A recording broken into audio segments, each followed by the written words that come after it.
He'd be like, "Oh, there she is. There's your wife. Oh no, it's your sister. Oh no, it's your mum." I love the fact there's no context to that bit. Now it's just gone live. There's no context. Welcome to Youngie describing what it is to go out on a night out in Louth. And so there you go. No, we were just saying, weren't we? Because beforehand I was giving you a narration of everything I was doing. Yeah, go on then. Yeah. Who would you have as your inner monologue narrator? And Alex suggested John Moore, and it'd be quite interesting on a night out. Like, chance on. Bruce, you've gone old lady like. You've got your torch on.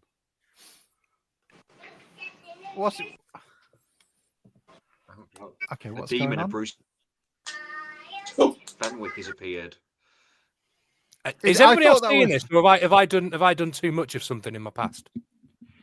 Evening, David. How are you doing? Evening, Jack. Evening, Jack as well. Evening, Mariner, Hallie. Evening, Bruce. Evening. You all right? Yes, are you? I'm all right, thank you. Did you enjoy the win yesterday, Bruce? The win? Yeah. Look, everyone's having a go at me. I'm like a swan over here, elegantly looking like I'm not flapping. Why? What happened? I don't know what you mean. I use the word "win," Bruce, on Twitter, and now Mike thinks it's the funniest thing in the world. I don't understand it. On its own, no, it's not. It's just you have a right go at all of us, quite rightly, and very rarely do you offer up such an opportunity for us to go back at you. So just live with it, mate. All right. I'm with you, Alex. You mean you made a mistake on social media? Yeah, I went on it. Yeah, you get those people that never comment on your posts, but they point out that you've made a mistake. Them ones. Chris like Parker. Jason Scott did like earlier today. Twitter wankers, what they're called. Twankers. You're a twanker, Mike. Yeah, maybe. Why? What did Jason do? Jason in the Chesterfield post, he put that very nice post about how Chesterfield were a good club, and it's a bit of a misunderstanding about what happened. And then somebody replied, "Well, if you spent some money on a new tannoy, then maybe this wouldn't be an issue." So Jason bit, which probably wasn't a 3-bit. And he went, "Well, that's great if you want to send us some money for a tannoy. Also, if you can send us money for a new pitch, some new facilities, and some new players, that would be great." I would have gone back and I would have gone back to Jason though and said, "Yep, you just tell me when Immingham golf course is ready, and I'll send it over." No, he said, "You bought the club. You should be able to take constructive criticism." So I looked up at his post. Yeah. Buy a good tannoy system, and I'm not quite sure how that fits as constructive criticism. It's definitely criticism. I'll give him that. Idiot. Yeah. But here's a question, and we should pose it to the pod. Evening, everybody. Do you really want? Occasionally, I go to Fulham quite a bit, who have to pipe in the atmosphere quite loudly. Do you really want that sort of bass, all-encompassing drone? And you go, "Fuck, I can't even talk to my mates. I'm going to have to go like out back to be able to even hear a word." Do you want the Pier 39 atmosphere at Blunder Park, or do you just want some tinny thing going, "I think the main stand won the draw this week"? Well, we kind of we trialed it, didn't we? And this is when I did. Now that was good. Yeah, the wall of sound. The wall of sound, and it did. It is. You've got. It depends on the generation of supporter. We found that early on. There was the people like the lads in the pontoon loving it, like they were like at a rave, like they were at the pier. But then you had the old school main standers who were just like, "No, do not like this at all." Yeah, I do. No loud music at football. I can't hear myself think. I can't speak to my mates. It's such a hard, happy medium to get. I think maybe just to hear announcements would be a good step. Maybe from a health and safety perspective as well, but not too much. By the way, there's a fire. It's got to go. Well, if you see everybody else running, you get the hint, don't you? I agree. We probably need a new one. I think it comes a long way down a list of things we need. And is it really that desperate for the running of the club and progression of the club? No, it isn't. Is there not another way of doing it though? Isn't there on Spotify? Can't you like share a jam session? Isn't that what it's called? Where you both listen to the same music at the same time? I'm a silent can't. No, it's not a silent lave. No, you. All right, Grandad. No, it's the thing where you put. You've got your little phones, and it says, "Do you want to jam with such and such?" Maybe the club can do that. We just have one Spotify. Everyone gets their phone out, and then they listen to the music that way on everyone's speakers instead of using the system. I would love it was going nowhere. I would love a 1 hour John Moore DJ set on Spotify live before the game, streaming John Moore, putting in the hits, just with like John Moore voices in between the songs. That'd be great. I've shared something in the group that Rowley, bless him, said quite a few years ago. That's my feelings on it. Is this going to be one of these videos that we play and it bursts everybody's ear holes out because it's like recorded? Well, one of you play it. One of you play it first, then before Alex shares it. Where is it? Have you put it in on WhatsApp? I put it on WhatsApp. Yes. Oh, don't do this, Bruce. My God. And do you know what? It's on the wrong thing. Don't you have WhatsApp linked to your PC? I do, but there's two different WhatsApp. One which allows you to download a video and the other one that doesn't. And I never picked the right one. Do you produce the show like I do, where you have two Alex Greens? First and foremost, what you put out 2 weeks ago does not count as producing a show. Oh, it was fucking brilliant. that has got first copyright wrapped up. We've got a bone to pick with you already. First copyright strike we've ever had on YouTube, by the way. Yes. First time we've ever been noticed on YouTube.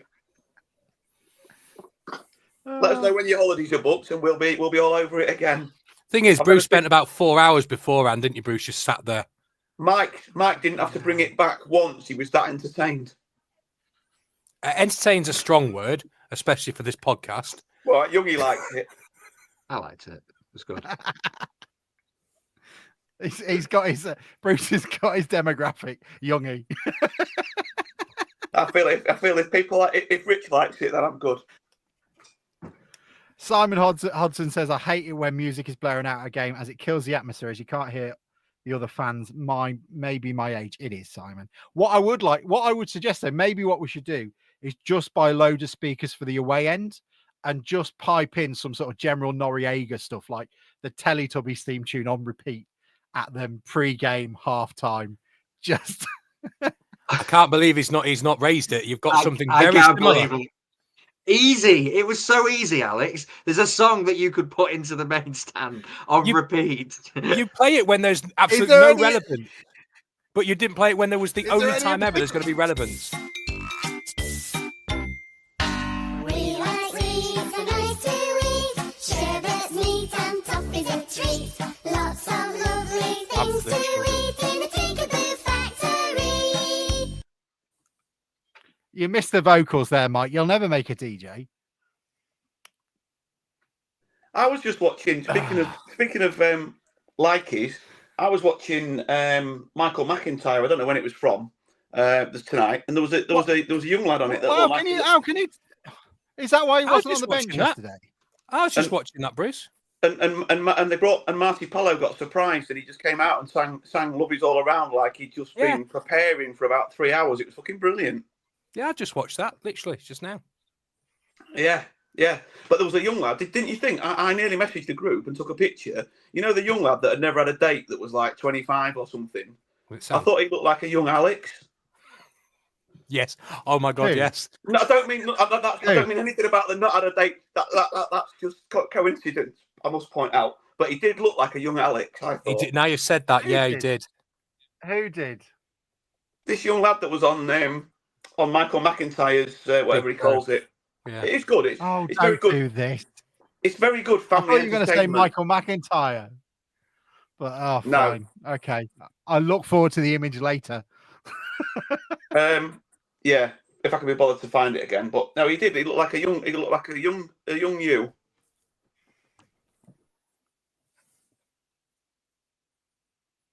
Brilliant. That sounds great. Shall we pretend to be professional for a bit? Why not? Wow. We've just ticked over 10 minutes. Let's put the Tinkerbell factory back on. Where's that gone? Which intro are you using today? Why we got different? Well, we can't use the young ones because it did a. Because you're here. Yeah, And you're not in it. Yeah. Look, let's do this properly. Grimsby Town are actually doing something very good. The youth team, once again, are quashing everyone in the FA Youth Cup. And once again, they are throwing all aside them. Callum Lester is here to tell us because tomorrow, apparently it's not Wayne Burnett, which is slightly disappointing. But it might be Ange Callum, you know. Who knows? Given how he's Who doing. knows after today.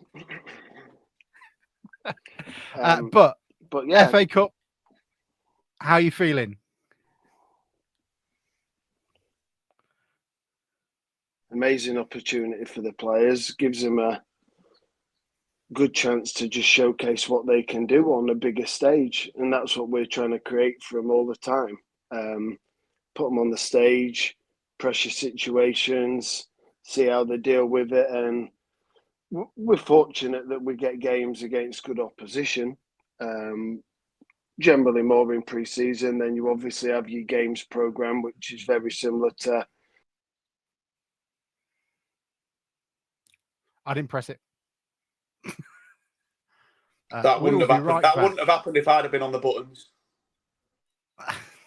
I tell you what, play the theme tune, it'll be seamless, and I bet he's back by the time you've done it. My name is Mummy Tinkerbell. That one? No. Okay. Open wide for some soccer!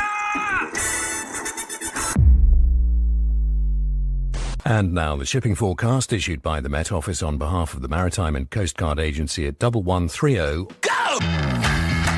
At 1130. I don't think I've ever wanted to be in a stand more than my life around there. They're going crazy. Hey, they got a penalty here. There'll be fish flying about there. There's no tomorrow. What a magnificent piece of football! A really, really good job. You can't make it straight like that.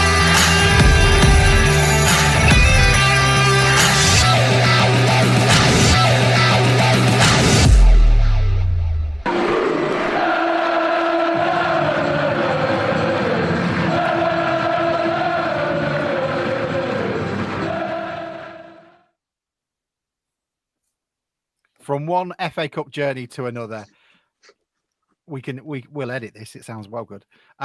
Callum, congratulations on where the team find themselves at the moment. Spurs tomorrow. How are they all feeling? How are you feeling about it? Sorry about that. No, just really. It's all right. The lads are they've worked so hard to get to this kind of point, and it's just an opportunity in front of hopefully a lot of people. We know there'll be scouts from other clubs. We know that there'll be the Grimsby faithful. There'll be our first team staff and everyone connected with the club. So we want to give our best display that we can possibly do. We know it's going to be a really tough test, without stating the obvious, but we have faced similar level opposition and done also, why not do it again? £5 a ticket tomorrow. It looks like the main stand looks well populated already. It's certainly going to be a Bradford City away attendance. It's going to be pretty busy. Are you? Are they all looking forward to using the club facilities? Were you checking the pitch yesterday just to make sure it's held up after Saturday? Yeah, I didn't get to the game yesterday. I managed to see some of the footage online and so on, but you know, it's at the end of the day, the game's 11 for 11. It's only the same as when we played West Ham and we played Forest this year, and are they probably used to state-of-the-art facilities and perfect pitches and so on, what you would get at Premier League level? Of course they are, and we might be able to use that to our advantage. But the biggest thing for us is we want to get as many people there as possible. Obviously, all the players are going to have the families there, and we would like to showcase what we can do to kind of the rest of the town as well. So if anyone can get out there and support, as you said, it's 7 p.m. kickoff tomorrow, £5 for adults, £2.50 for children and concessions. So let's, I guess for lack of a better term, pack the park. Absolutely, and if you haven't got any cash, Youngie will help you get over the turnstile, so you'll be fine. What are the rules for tomorrow then? Is it the same as the FA Cup as it is at the moment? Is it straight to no replays, so no chance of the Tottenham Stadium or anything like that? Should it be a draw? Fourth round, no replay, extra time and penalties on the night. I'd like to get it finished in 90 minutes, if I'm honest. But no, we you did against West Ham. Yeah, we went to extra time last year as well against Forest, obviously. So we're well equipped if we can get it that far, which would be amazing. But yeah, no replays. We would obviously like to go to White Hart Lane, but maybe in future years. It's overrated, isn't it, Mike? Yeah, I don't know what all the fuss is about. We've had a couple of good nights in the last couple of years, Cal, haven't we? I mean, the like you say, the extra time win was it Forest last year in extra time? Yeah, that's right. That was right at the death, wasn't it? That was bloody cold as well. I was happy we didn't get penalties that night. But no, it's good, and and there was actually in the last round against West Ham, I was actually surprised how little they really they were quite good on the ball, but I thought your lads sort of negated the threat really well against them, and they really restricted them to very few sort of clear-cut chances, didn't they? Yeah, one thing we can guarantee is it'll be cold. Can't guarantee anything else. But no, yeah, Forest last year was very similar to the West Ham game. The games that they're used to playing and the games that they're kind of thrown into are very possession based. I think in both those games, the opposition have had like 70% possession. But we were kind of expecting that and how they're going to play. Spurs, from the analysis we've done and the work we've done, hopefully play in a very similar vein to the first team in terms of performance level. But no, they're very front-footed, move up the pitch very quickly. I think that's kind of a methodology through their clubs, certainly at 18s. And when I've watched the 21s and the first team, they all play in the same way. So we know what to expect, but that's only part of it, right? So I wonder if that's a good thing for us if they play in the vein of the first team at the minute. Do you know if there's any scope for it being online for people like myself that are exiles? You know if it's going to be online? Because I remember the last game, West Ham, I was pacing up and down the front room watching it, which I've never really done watching a youth team game. Get that sort of first team nervous sort of thing watching it over the sort of added time that was left. So do you know if it's online for people to watch that can't make it? I haven't seen anything yet, but I am 99% certain that it is online. Normally that's accessed, I think, is it through the Mariners TV is where it's accessed through. Yeah, I do know the Premier League clubs tend to put it on as well, don't they? Yes, I'd seen some emails the other day around that, but obviously trying to prep the players and get ready for the game, that was just me being CC'd into it. Did you have a game yesterday? Sorry, did you have a game yesterday, Cal? No, we were due to play Chesterfield as well, but that's now being moved to a later date with us. With us obviously playing tomorrow. We might have or might not have had a behind closed doors friendly, and then we had a behind closed doors game on Wednesday as well. Nice. And then obviously some of the lads were involved in the reserve team cup game on Tuesday. So we came in. Oh, if they're tired, then Cal, we're blaming Bruce. No, we came back in early. We came back after about 8 or 9 days off at Christmas. We was back in on the 2nd, and then we played on the 3rd and 4th as well. So we've had quite a bit of game time since we've come back in. And how what's the just for anybody that doesn't know, like I said, I've been to a couple of games, but I've not really. What's your sort of squad makeup this year? How many sort of what balance have you got of first and second years? Yeah, it's an even split actually. There's 10 of each. 10 second years, which I'm not that old, but it's making me feel old because 5 of those players were in the under 9s. That was the first group I took at this club. Obviously 9 years ago when I was just doing some part-time work at Grimsby, and so they're now the Henry Browns and the Callum Stores who you will have seen when they played Chesterfield and so on. That was my first ever group, so they're making me feel old. And then obviously the 10 first years behind them, where I actually had them as under 8s at the same time, and they I reckon from both cohorts there's 5 of each who have been in the academy all the way from 8-year-old all the way through to being a scholar and hopefully into the first team. Yeah, brilliant. Because ultimately, and this is where I think. Go on, sorry. No, it's all right. No, you go ahead, Bruce, because I was just going to pontificate. No, I was just going to say so, and presumably, the next couple of months or the next few months it's a big time for these lads. So, like you say, it's a chance not only to show. To show you guys, that and to show the management that presumably will be watching, because I know the management team stayed behind last time. They didn't travel to the away game, did they? They stayed over and travelled after your game in the last round, which was really good, and it showed the sort of the whole club were behind you, because it would have been easy for them not to do that and to go off on the coach with the rest of the lads. Yeah, no, they'll. I've already spoke to them. They'll be there. I think they're looking forward to it as well. Like Ben Davis has worked in the academy. David Attall's obviously got a heavy academy background. Sean Pearson's worked in the academy, obviously, when he's been at Grimsby, and Wrexham when he was at Wrexham.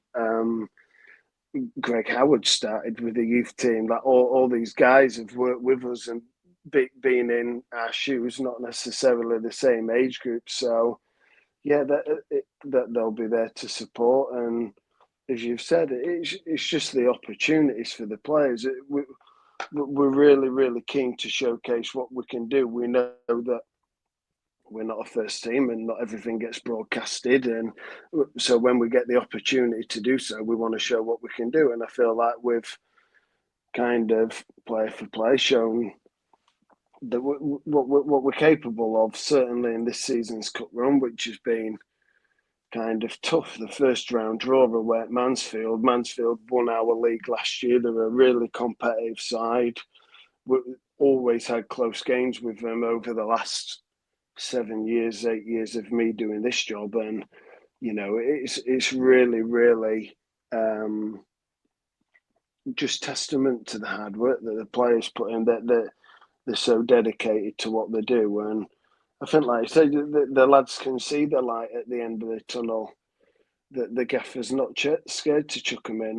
My best example, we know that Evan Corey started 95% of the games and stuff, but look at Carlisle away when it was kind of Seb goes in goal, and he trains with them and he's been on the bench, and I don't think he'd hesitate to chuck him in again. And we know that's a product of circumstance. Obviously, Jake Eastwood unfortunately got injured, and they did the right thing by bringing in a emergency loan goalkeeper. But he's Seb ready to go in and play 10 games in a row? Probably not. But on that opportunity in that game, that's what all the kids are fighting for, just to get that chance to show what they can do. And he took it with both hands, and we'll see where that takes him in the future and the other lads who've had the same experience. But we feel we've got a strong group. We feel like we've backed it up really well. So the under-16s who we've recruited for next season, we feel that that's going to be another strong group. So long may it continue that we just keep having a successful youth team and keep, most importantly, getting players out at Blundell Park for the first team and kind of creating more of our own. Callum, the I'm really looking forward to it. Yeah, Sorry, Alex. The kind of the team that we've got at the moment, then the youth academy, are they mainly local lads, or I know Evan's from, you know, when Evan came up, for example, he's from London. I know that Cam was from the northeast. So do we have kind of a good mix from around the country of lads in the youth team at the moment, or are they mainly local? Over 20 players, I'd say it's without going for them all, it'd be a 50-50 split. Half will be, if I said local, I'm going like Louth and Caister are local, as well as Grimsby and Cleethorpes, right? But then there's probably 5 who are more just like Hull Beverley type of area, or maybe just beyond Scunthorpe, so not much further. Then there's probably another 5 or 6 who are like your lads from the northeast. We've got a lad from Liverpool in the team, and so on. So our first look's always to take them from our academy. Right, and we work with them players as hard as we can. We obviously take on the lads who we think are of the level, and then we'll kind of seek other players with positions that we need to fill. And we're always recruiting and watching and in contact with other clubs, because our job is to secure the best players we can possibly get for the football club.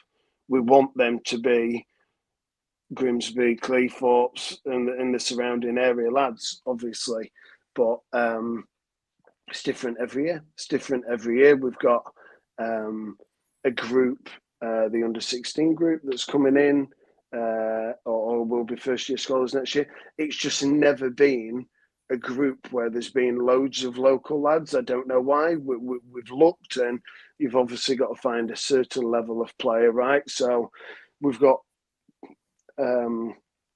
only 4 lads from our system who were signed for next year from that group, and we've got 2 or 3 from away at the minute. We're still looking for a couple more, where we've been looking at trialists and working on that. So it's year by year, but I think if I look back at last season, again, quite a lot of local lads. It's very rare if we was to take 9 player cohort that 5 wouldn't be from our area. So half or more generally. That point you make, Carl, about the manager backing them, it must give them some added motivation, because I know, without going over detail, there's times where we just haven't seen that.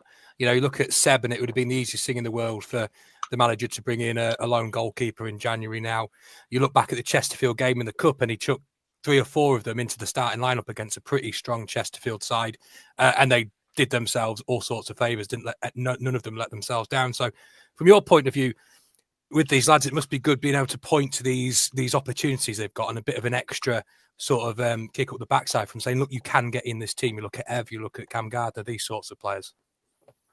It's just a massive selling point, right? For number one, if you're trying to recruit somebody from away, they can see that we don't have, like a Tottenham, for example, this 21s group. When you're finished at under 18s, you're in that first team squad. Now, that doesn't mean that you're not going to go out on loan, right? And maybe earn your stripes in men's football that way. Some will be ready to go straight in, right? So Matty Pollock kind of springs to mind. He's 17-year-old. He's a man. He's ready to go and play first team football straight away.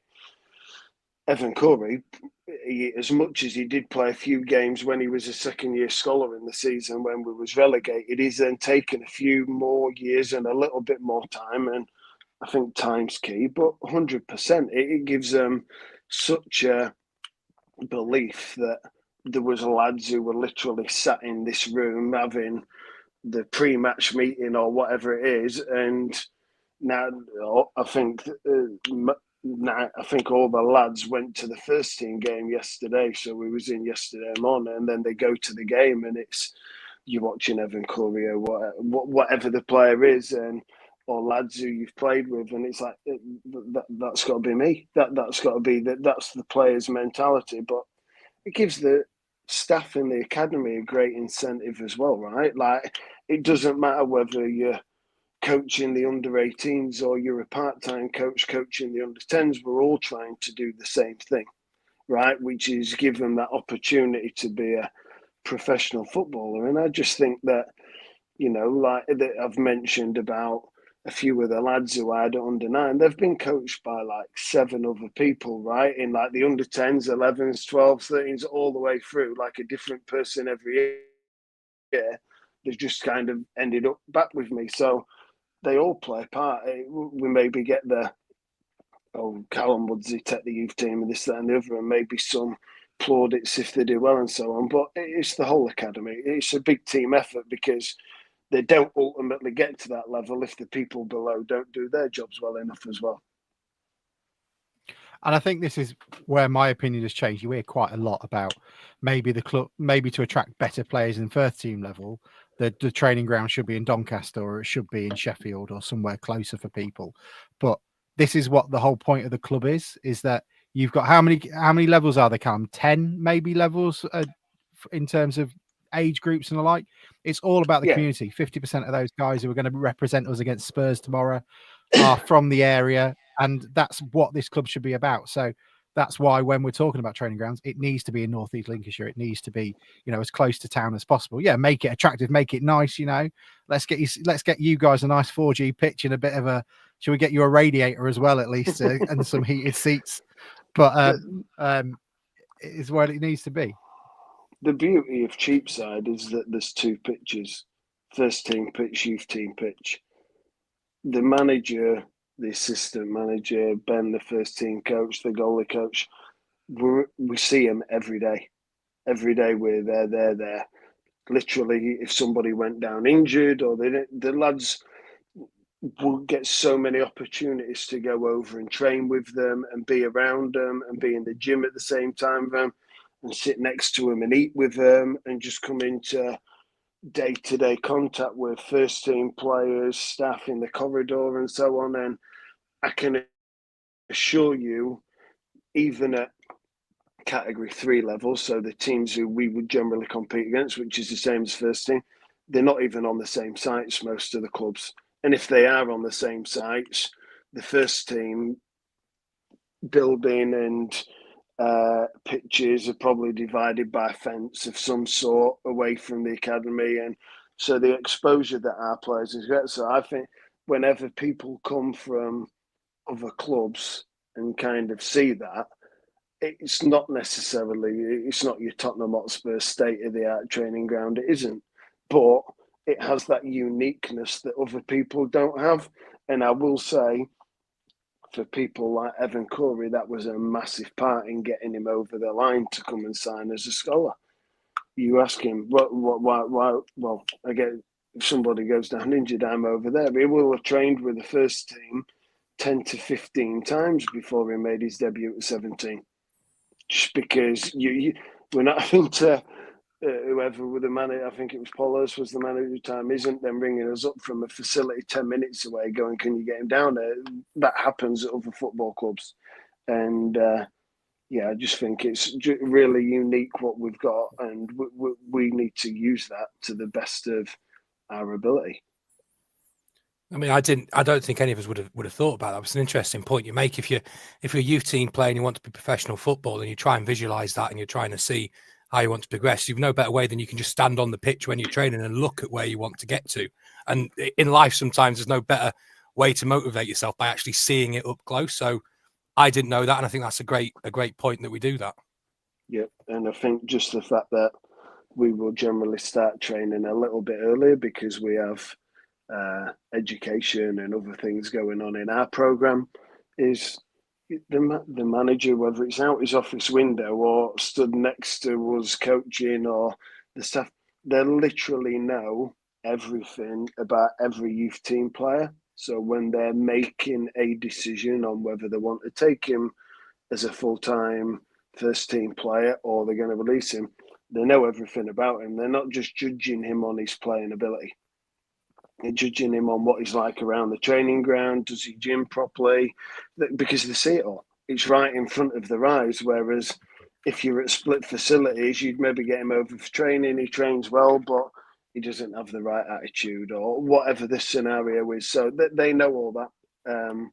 We meet with them regularly, but we're in conversation with them daily. So I just think that Grimsby is this like really unique club, and there's so many good opportunities, and we've seen that. We've seen that.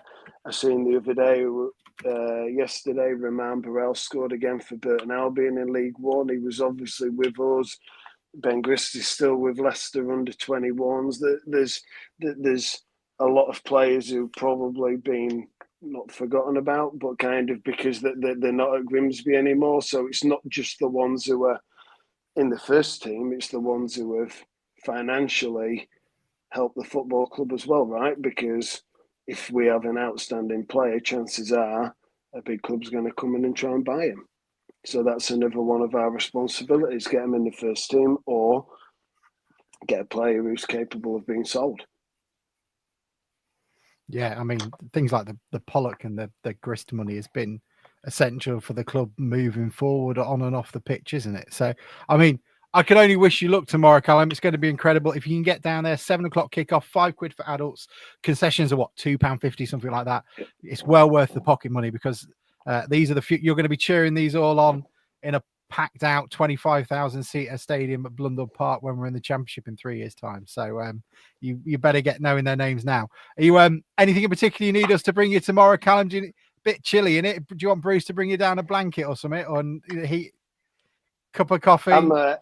I'm hoping that the players are doing enough to excite me to get me on my feet. So I'm not too worried about that. The only thing I did want to add is I feel like I'm doing an acceptance speech at the BAFTAs, but I just want to say that big thank you to DSV, who are obviously based in Stallingborough. They've been a real big sponsor of the youth team this year. They've sponsored all of our Youth Cup games. They've sponsored all of our training kit and so on. And they've just been a real big help. So Chris Marshall at DSV, thank you. He'll be there tonight, there tomorrow night as well. So if anyone sees him, say hello. He's a good guy. Absolutely, will do. Hear that, Mike? Your lot don't do that. Get your hands in the pocket, and DHL gets you mean my lot as well. You mean my lot? No, not your lot. Nothing to do with you, darling. There's other people in the world called Mike. Thank you very much, Callum. All right. Great Thank to see you, you. guys. Good luck tomorrow. See you later. Have a good night. Best of luck. See you later. Bye. Thanks. Yeah, Mike. We got a one of the fans in the I do know other mics. I'm really sorry, mate. I should have let you know. I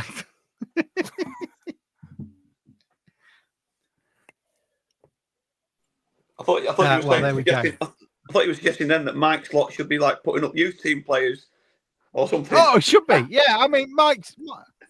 We supply every fucking manager you've had for the last I don't know how long. I'm not supplying your bloody players as well. You made him angry now. All right.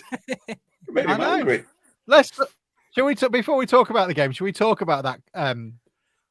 To just make Mike angrier. Shall we talk about Paul Hurst's interview that he did with the league paper today? Have you got any thoughts on it? We should really get Sam on to do it. Well, he's your man, as you just said. Yeah, but as you said, we've been supplying your managers for eight, love. You know. That's exactly how that sounds when it says it, doesn't it? Yeah, we've been supplying all our managers for the last 20 odd years. Fuck off. All pulled out of pit, every single one of them. Trouble at Mill. Trouble at Mill. Yeah, trouble at Miller's. So Paul Hurst did an article. Paul Hurst did an article in the National League this week. Well worth picking up. If not, just drop me a line. I'll send you it. Anyone got any thoughts on it? It looked a bit. It sounded like a manager that is out of options.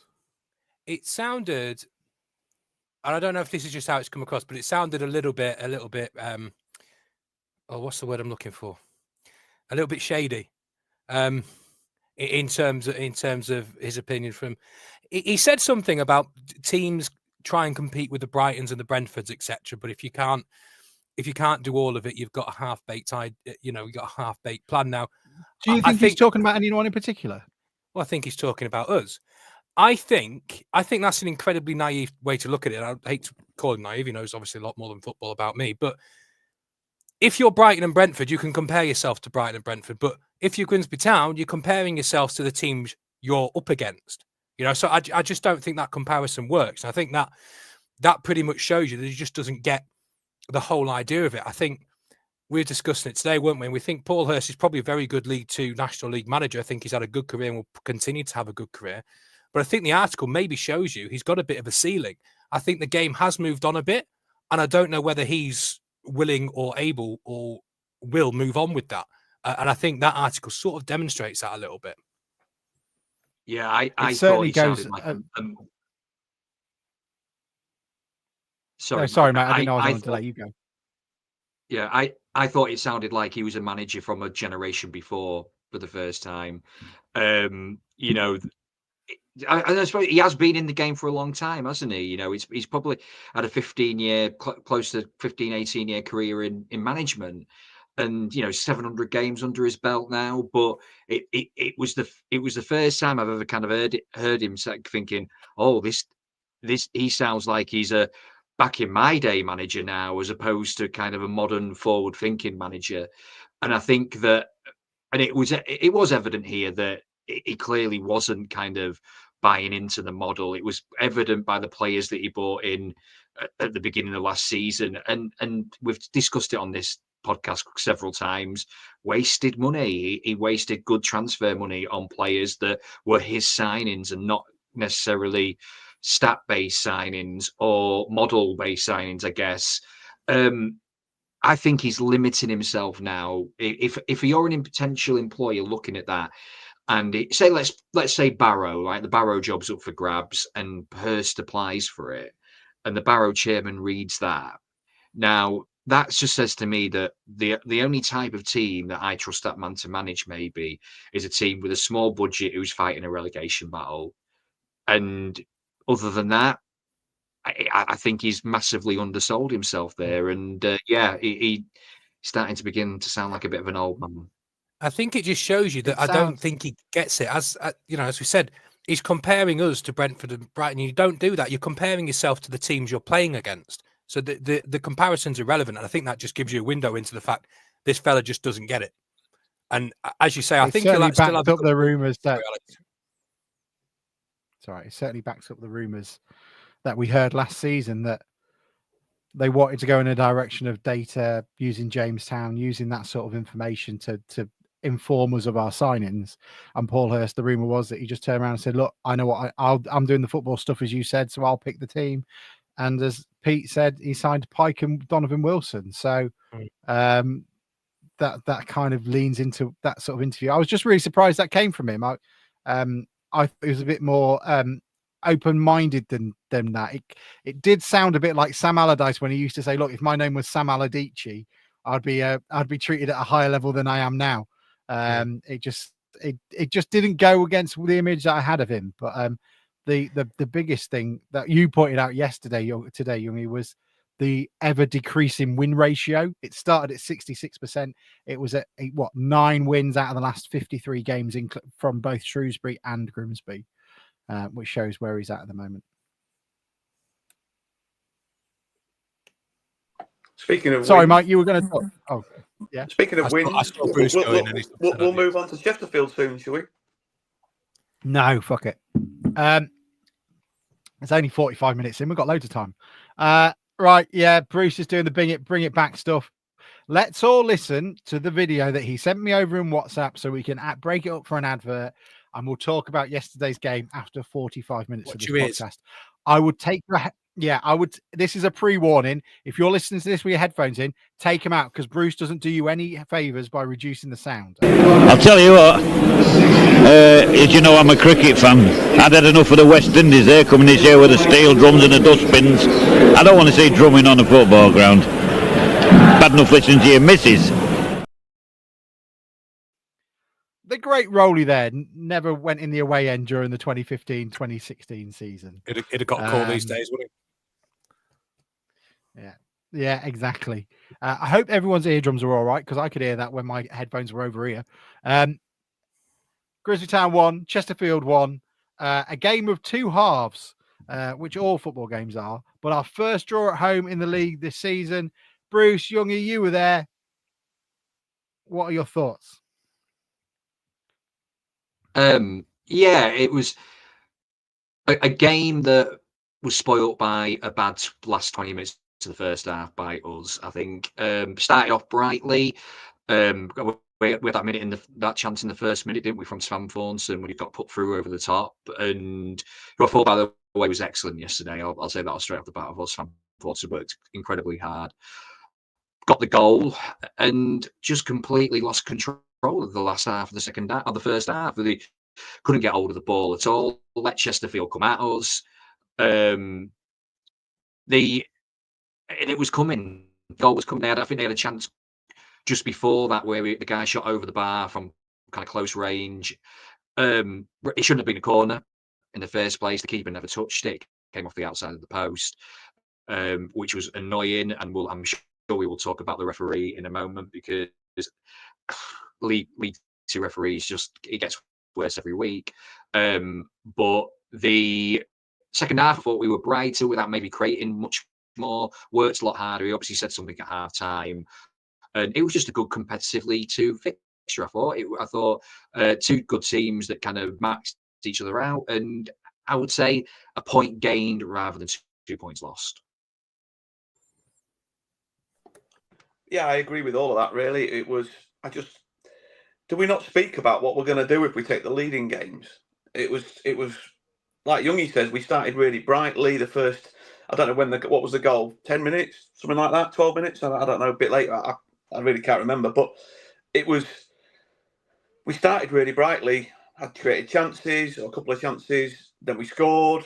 Really good. Really, I thought it was a really tidy finish outside of the foot. I've not seen it again, but it looked like it was the outside of his left foot. And tucked it away well. I thought he was better yesterday. I think we've talked in the last couple of weeks, haven't we? Last couple of times we've had games about that. A few of them that we've brought back in looked rusty. But I thought yesterday, again, you've got Kieran Green to bring on. But like Youngie, I just thought we were just pathetic, really, for the last 25 minutes of that first half. We just retreated deeper and deeper and deeper, and they'd missed 2 or 3 really good chances before they scored. And it's just disappointing, because remember how many times we talked last season about how easy we were to score against, and how hard we found it to score goals. And I think yesterday was a little bit like that. They missed a few chances, but stuck that one away, and it was like we scored a goal, but we gave away one quite cheaply. But second half, couldn't fault them. I thought we were a lot better. I thought our substitutions made a difference yesterday when they came on. I think we made them at the right time.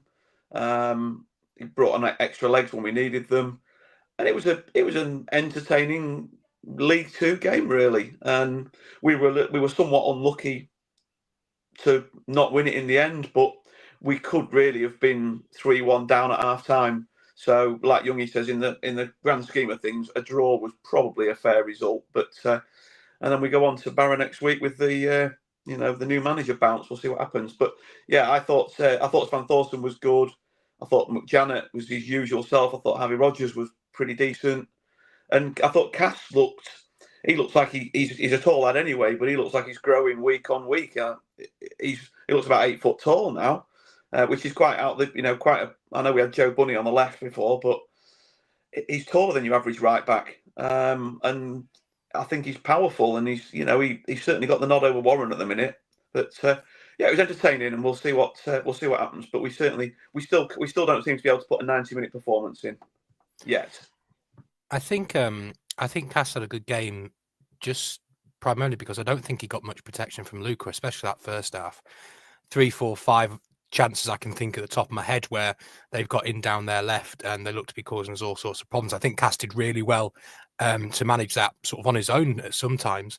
And I was surprised they didn't look at that avenue too much in the second half. I watching it, and I don't see them trying to get at that side of us again. So not what I think about, but I think Luca had a poor game by his standards, and I would like to have seen a change there a little bit sooner. When Svan Thorson goes off 87th minute for Vernon, I think unless there's something wrong with Svan Thorson, I think it's the wrong change. And I think 87 minutes is a bit late to change it, but there you go. It is what it is. I was reminded a little bit of the Port Vale game, not for any obvious reason, but you remember after that, we said after half time, we were too open. We made the pitch too big, and we gave a lot of chances away. We were trying to nick it at the wrong time. And I think what they did is the exact opposite and went too far the other way. I think when they got 1-0 up, they took a couple of yards back to try and not do that, and ended up just giving all the momentum away in the game. One thing I would say, though, is looking at this team, when we've lost momentum, we've either gone behind or we've conceded. We have struggled to turn momentum, and I think at halftime he's got into them. He's made a few tweaks. We've gone higher up the pitch, and I think they've done really well to wrestle the momentum back from the game. Not managed to get over the line, but they were the best team throughout the second half as a whole. I think we're the best team against a good Chesterfield side. So looking away from the result and looking at the performance, I think I'm not too worried about having that bad bit in the first half, but then demonstrating they can change that momentum again. I think we've missed that a lot this season. We've spoken about going behind and not coming back. That's a prime example. So on another day, we should have won that. We could talk about the referee. I mean, we're in the box and he pulls it back for an offside and things like that. But no, I thought it was a good game of football, competitive game. We could have won it. We didn't. And it just shows this season we're competitive with everybody. The only thing I'd like to say is the ref was correct in pulling it back because you can't play advantage on an offside. So I thought there were a couple of things where he did do wrong. There was one when Sam Thorson got his shot off with about 10 minutes to go. There was a deliberate arm in the back which pushed him over. Anywhere else on the pitch, that's a free kick, and he should have had that. There was another one as well, which I didn't think was a penalty, but you see them given for less. I thought his officials either side were pretty poor as well. It's going to be a bad game after about 5 minutes, and you're in the corner with no danger. And I think it was Corey just had his hands on the back of the player, and he fell over right in front of the lino, and he just gave it. And so, well, just what's the point? It just sets yourself up for having to do that. Yes, Mike. You can play at advantage with an offside. No. Go look at the laws, mate. So I just looked at it there. Yeah. I've okay. seen it 3 times today in the Premier League. Mike, are you saying that he's been wrong on social media, and now you're calling him out, saying he's been wrong on the podcast? You're on thin ice, mate. Yeah, he really is. I'm just saying you see it all the time. Andy was egotistical enough to think he's the only Mike I know on the whole planet. And then got upset when I said I'm the only Mike in this conversation here. Like, sorry, do you just have a conversation with someone called Alan and start talking to another Alan, but you mean Alan that lives 600 miles away that's not in the conversation? I wasn't looking at you. I wasn't talking. You get tested for something. I don't know. What's wrong? What's happened in Sutton today? Is she getting grumpy because she's getting close? People have been having a go at Keir Starmer. That's what it is. She's made me tidy all weekend because we've got the baby due and I'm tired. You're not even properly sleep deprived yet. It's amazing. I think we should make a transfer window signing for the next month or two, Alex. We don't want grumpy Mike on the pod. So here is the rule. I will. Sorry, Alex. I will stick up for you a little bit here before we go on, because we were sat next to a qualified referee yesterday. And that qualified referee said exactly the same as you. You can't play advantage of an offside.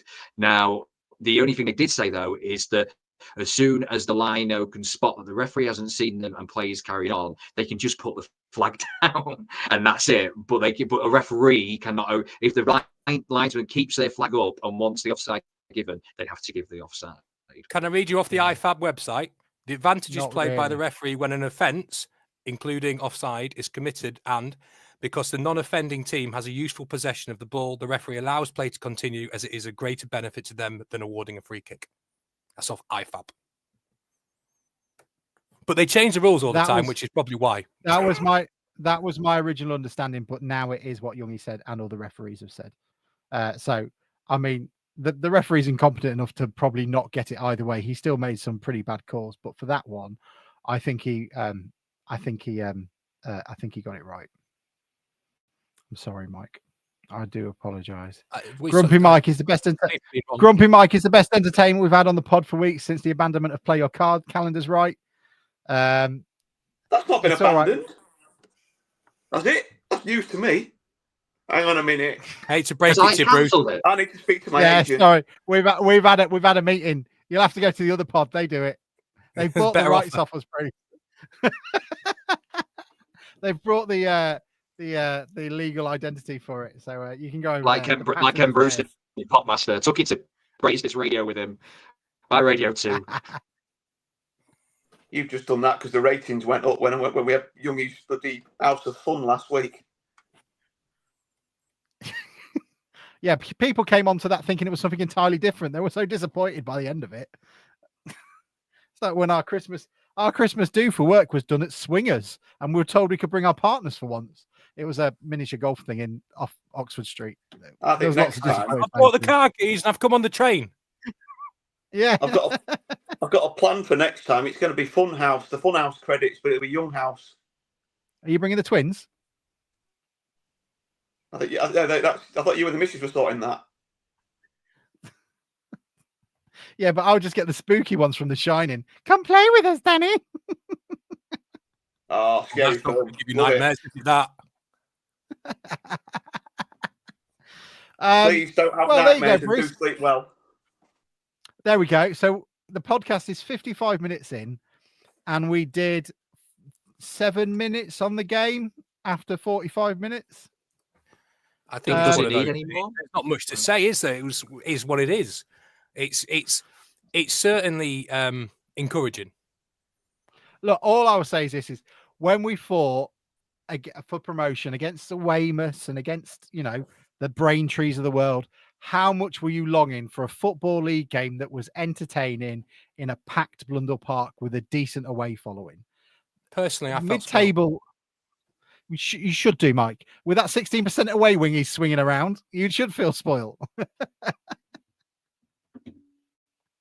But that's what I thought about it. Do we want to speak at all about the Chesterfield fans' lack of or misinterpreted lack of thing with the video? No, I agree. I don't think many of them heard it, and football fans aren't like that. Let's be entirely honest. How many times but we'll go on then, Mike. Grumpy Mike is here. He's gonna lambast the town of Chesterfield. No, I can take that point with the fans. I'm quite happy to take others' word. What I do, I think it's blindly obvious to Paul Cook. If he doesn't know what's going on, then he shouldn't be allowed out on his own anymore.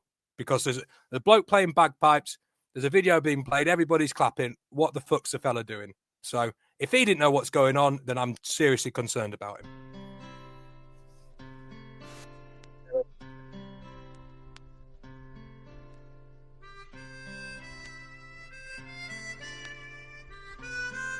It's not awkward at all, is it?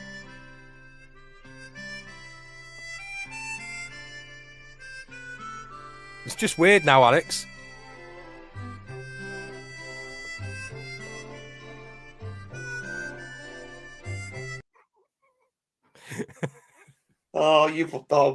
You've upset him now. I'm not upset. Grumpy Mike. Disappointed. I'll tell you who I am upset with, the Frenchman. Hey, should we? I'll tell you what I'll be getting though. Yeah, should we talk about our Iceland supporters club? That's what I was just gonna. That was the link I was just gonna use, Youngie. Thank you. You Great go minds. for it. Oh, brilliant, isn't it? Like I couldn't believe the scenes. It looked absolutely brilliant in that bar or whatever they were, hanging up the town flag. It was absolutely great, wasn't it? It made. You know what? I think at the match special trip to Iceland, I'm going to have a look at the EasyJet flight. See if we haven't got the money. TalkSport don't do that. We haven't got that sort of money. I'm in, Youngie. No, we can do Iceland. The one in Freeman Street's still open. And get your two bus tickets to the on the 9X. Hey, you couldn't afford me a bus ticket though. Direct from the LA, right outside. There you go, easy. I've got an Iceland. I've got a Jack Fulton's. Have you got a Jack Fulton's up north? Well, I know you do, because we're in Rotherham, but you got one. No, we're Heron up north, mate. That's the Heron and Farm Foods. I saw somebody in the Jack Jones t-shirt. Right. But yeah, we should try and get them on, shouldn't we? We should try and get the head of the Icelandic contingent on, shouldn't we? I think. Get them listening. They're putting us to shame. They quadruple the listening figures looking at that room. There was 4. Does Alex's mum still listen? My favourite was when me and Henry did a live broadcast of the Grimsby Forest Green game. You know, the one that Diz scored the header with. And there were 2 people listening. My partner, and my mum. So that was lovely. So from little acorns to medium-sized trees grow. Nowadays you could have just done it on the phone and merged the calls, couldn't you? Yeah, exactly. We'd have done the same thing as we do with the Spotify thing we did earlier. We, bringing it back round, Mike. Bringing it back round. Bring it back. Bring it back. Is there anything else anybody would like to say about Chesterfield? We've got Barrow next. They've sacked their manager, so I assume. Oh, Bim Pepple. Did anyone get worried about Bim Pepple? I did as soon as he touched the ball. I was fine. There he is. Yeah, the only player. Yeah, the only striker ever on Premier League fantasy that was 4 million. He was a godsend. I don't think it was that bad. I think it was all right. I don't think it was brilliant, but he held the ball up well when he had the chance to. Bruce, how did you? Oh, here's a controversial. Simon Hodgson is throwing grenades. Did we all hear Matt Dean's interview with the Ferroese fella? What are your thoughts? I think Matt Dean is going to be asked last for every question by David Artell between now and when he gets sacked. I have some thoughts, which is fine because there's only 2 people in the interview room, Scott and him. Go on then, Mike. I have no problem with Matt Dean doing it. He's a journalist. That is his job. I think that's absolutely fine. I do wonder what they've actually gained by it. When I listened to it, and this might be me being cynical, it sounded like either A, a player trying to force a move, or B, a player trying to tell everybody he's available. I don't think it was a great secret to all Town fans that we were in for him. So I do wonder, and I can't judge this. I wonder, there's definitely a bit of frostiness in the 2 interviews I've heard since, especially about transfers, just yes and no questions. This is to be seen. Matt Dean is perfectly fine to do it. No problem with that. I wonder if it's maybe worth it in the long run for him, and time will see that. I'm sure it'll all blow over. Especially when we don't sign him and he goes to Viborg or whatever it is that everyone keeps talking about. Youngie. Yeah, I think when the announcement got made that he'd interviewed him and it was going live, I think all of us in the group chat were a little bit maybe confused about the timing of it, and perhaps thought that, maybe the club are announcing that the signing's happening then. But as Mike said, it did sound like a come and get me plea rather than I really want to come to Grimsby. I know he did say, Grimsby were my preference because they'd been the team that had been looking at me all along. But he did sound a little bit more kind of eager to the fact that he wanted to point out that he wants to be a full-time footballer. I wonder if it was maybe his agent that instigated that interview, perhaps. Matt's got to take it. Absolutely, it's a story. Let's be honest, it's been a very quiet transfer window for us. We hasn't really had a lot to go at, any sniffs at all. So I don't blame Matt for taking the interview at all. But you could definitely hear the frostiness, and as Mike alluded to, I don't think Matt's going to get any transfer scoops from Dave Artell in any time moving forward. Do we? Are any of us on panic stations that we haven't signed anyone, or is everyone quite zen? I'm quite happy that we haven't signed anyone yet. Couple of players that are worth it is fine by me. I don't need 35 Liam Trotters or Gary McSheffrey's joining. Bruce, you were muted. Next question. Bruce, what do you think about the other players? Other teams, they've been doing really well. Nothing. No, I don't care. It doesn't interest me. Chesterfield, Carlisle have spent a bit of money, haven't they? They've had a go, and they got beat again yesterday. Do you think we should try and? Do you think Matt Dannett will finally cross the streams and come onto this podcast to talk about how the other teams are doing? Because every time I come on Twitter, he's telling me how well everyone else is. It's trying to make me nervous. I don't know, but yeah, I really don't care. I mean, yesterday, prime example. Yesterday, they bought on Paddy Madden. Paddy Madden's been a scourge of ours for quite a few seasons, and I thought yesterday he did absolutely nothing. And age catches up with people. Just signing a name from League Two or League, whatever, it doesn't guarantee you anything. And these players are at this level for a reason. And I'll tell you something though. If Tommy Mooney came off the bench for Barrow on Saturday, you would shit yourself still. Even at 62 or whatever age he is now. Yeah, I couldn't believe how easy it was to find so many Tommy Mooney goals against us for Wickham and Watford and whoever else he played for. I was surprised. Yeah. I don't think there can be many players. Since 45 minutes long, that. It was too long for Twitter. I've definitely given up really paying much attention to what other teams do. I mean, thinking back to the summer, Colchester, Gillingham, these sorts of teams, there's probably 5 or 6 you could add on to that. You know, when they're doing signings, you're thinking, how can they afford that? I mean, we were talking about Colchester's debt that they're in and how they were signing some of these players, and you see where they are. So I don't necessarily think spending money is something that does it at this level. If you do it well enough, it will, but just chucking money, it doesn't work. In terms of us, as long as we improve, as long as the players we bring in are improvements, then that's fine. I don't want to be just bringing players in for the sake of it. We're in a position, quite a unique position in comparative to our history, where we don't necessarily have to do too much. We could do with a few improvements, but if we got to February and we've not brought anybody in, I think we're fine. And how long is it since we've been able to say that? So 2 or 3 decent improvements. If they're not there and they don't work, don't chuck money. Don't waste money from the summer. Just bide your time and do it in the summer. No drama. And I think everybody needs to calm down a little bit. You know, if we're not signing people, don't panic. We're 9th. We've been in the playoffs. We've been in the top 3, believe it or not, for about 10 minutes.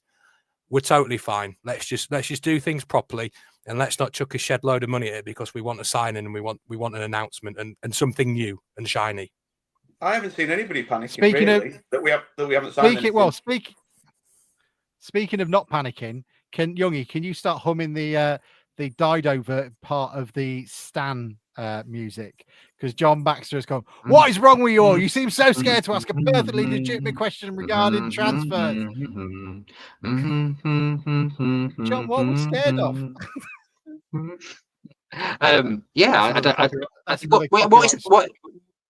What is the question that we're not scared to answer? I don't know. We've all just said we don't think that we're in a panic to sign players. I don't think that's a particularly bold statement. I think that's our answer.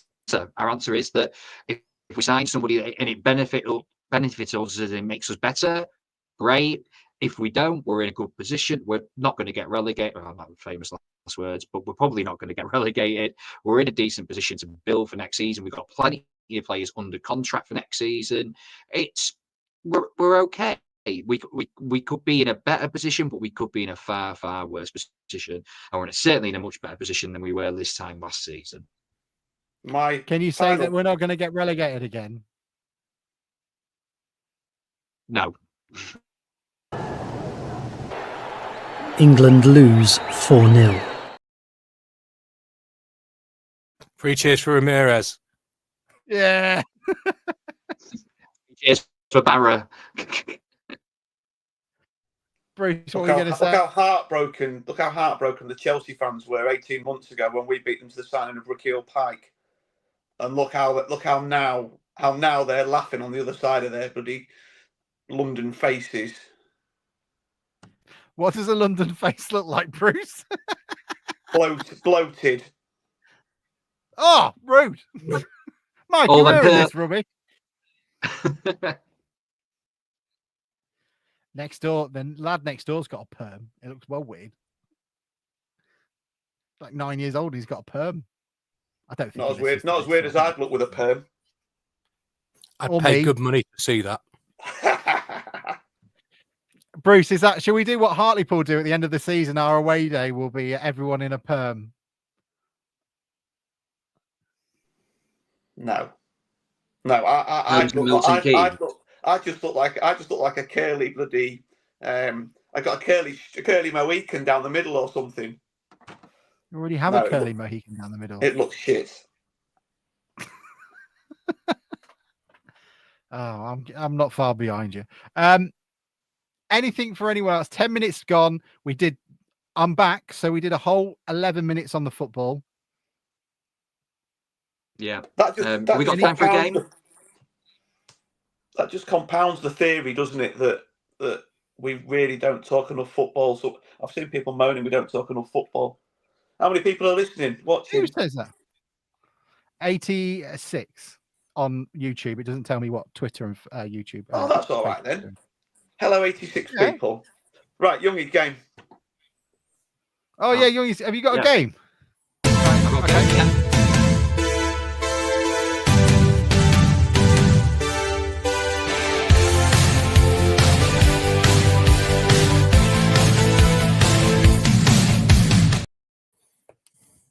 Oh, I love that. That's a great theme. Hello, everybody. It's time for my game, and it's Hang not on. quite the numbers Bruce, game tonight.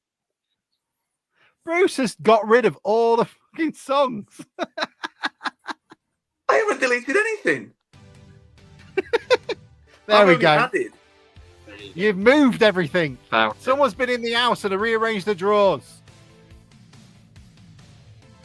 He's just Can't got rid of work in Mike this as well. He environment. seemingly disappeared as well. Yeah. But there we go. So basically, speaking of transfer windows, this is my transfer window game. So the January transfer window started in the year 2001, 2002.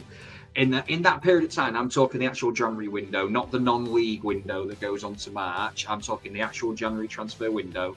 Grimsby have signed 91 players in 20 odd years in a January transfer window. I want you to name me as many of them players as you can. You have got 3 lives each. Alex, Fenners, and Mike. So basically, the last one to keep all their lives or have lives remaining wins. So players that Town have bought in the January transfer window. I'll start with Alex. Coke. Giles Coke is incorrect. He was signed after the deadline. He was a free. Hang on, that's yeah. So I'm not having that crap. Incorrect. One life gone. Because you remember it was in the COVID season, and they gave an extension for. I'm not talking to you now. This game's shit. Youngie, is this just? Can we stop that music now?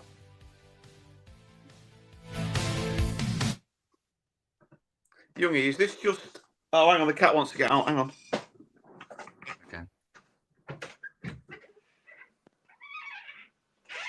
This is great audio.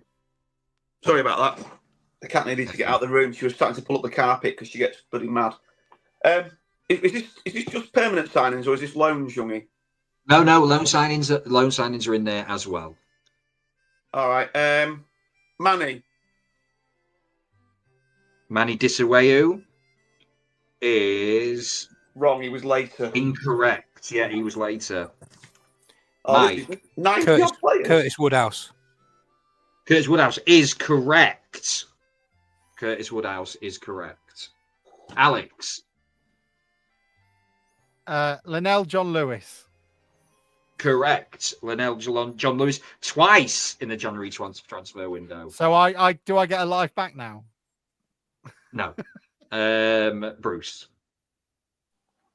I've got a complete memory block. I've tried to block out the last 20 years.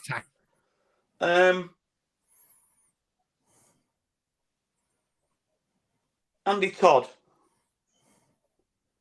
is incorrect. Junior Mendes. Junior Mendes, that is a shout. I can only remember it because correct. We fucked that. That's when we fucked the squad up in that season. Doug Farm. Doug Farm is correct. Bruce. I honestly can't think. I honestly can't think of one, mate. My memories are tarnished of the 90s. My memories are of the 90s, not the noughties. And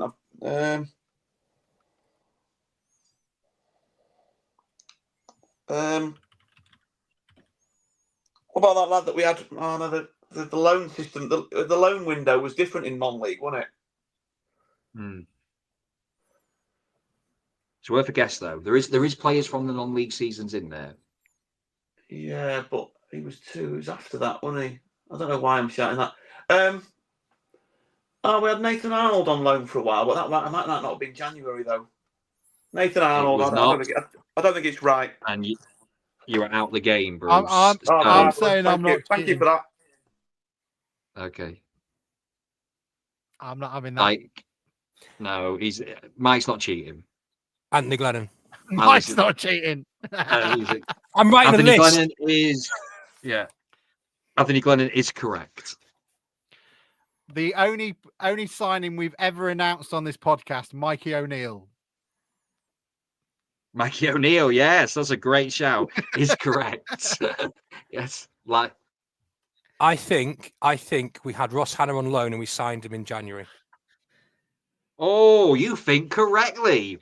You remember there was right. a bit of a thing about whether he was coming or not, wasn't there? Woody will, yeah, absolutely. You are correct. Is Bruce still in?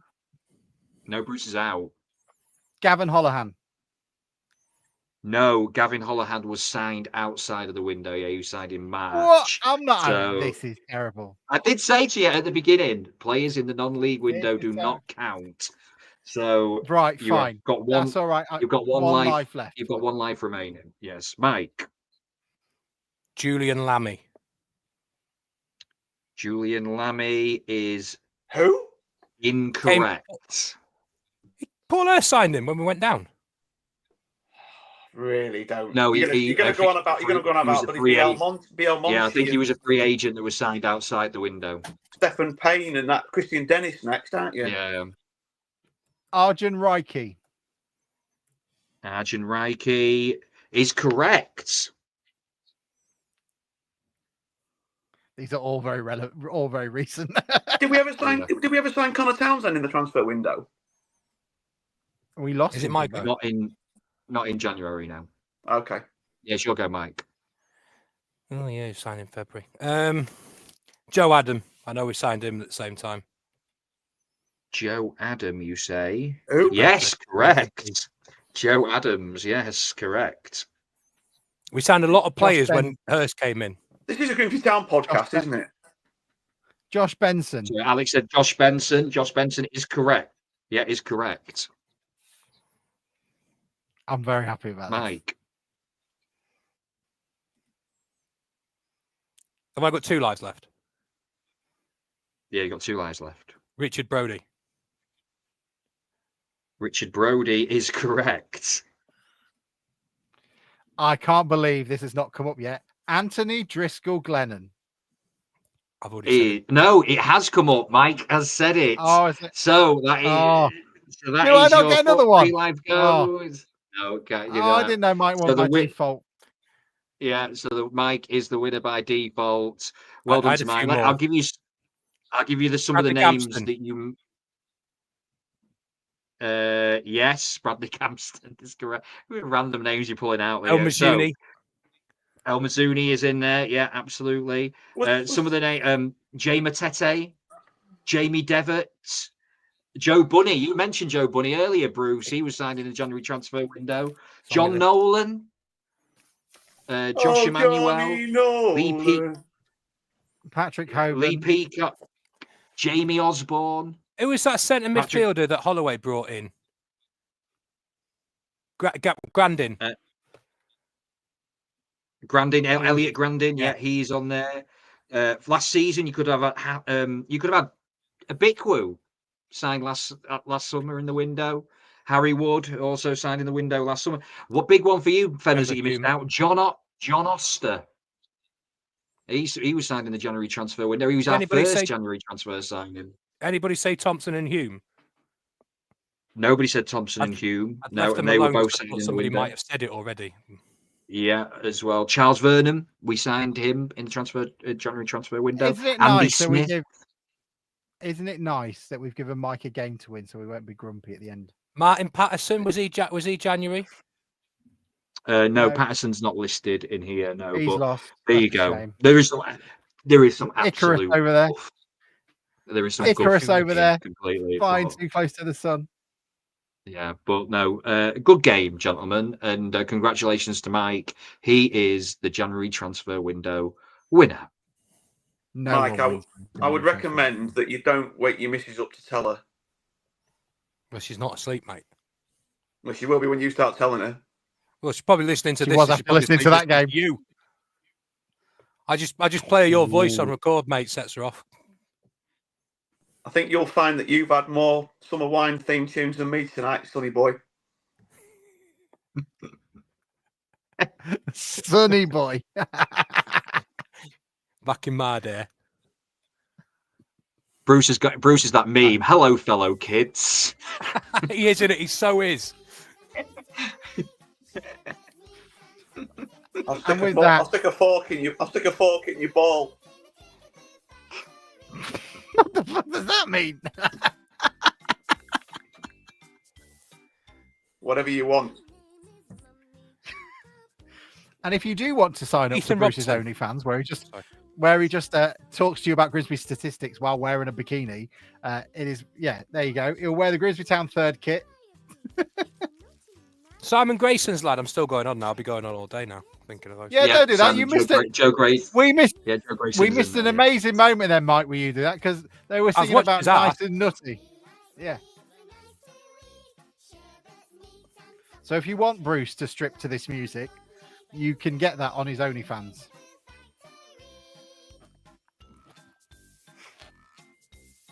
And that'll be better. That'll be better than that. What's the name with 1,000 lads, won't it?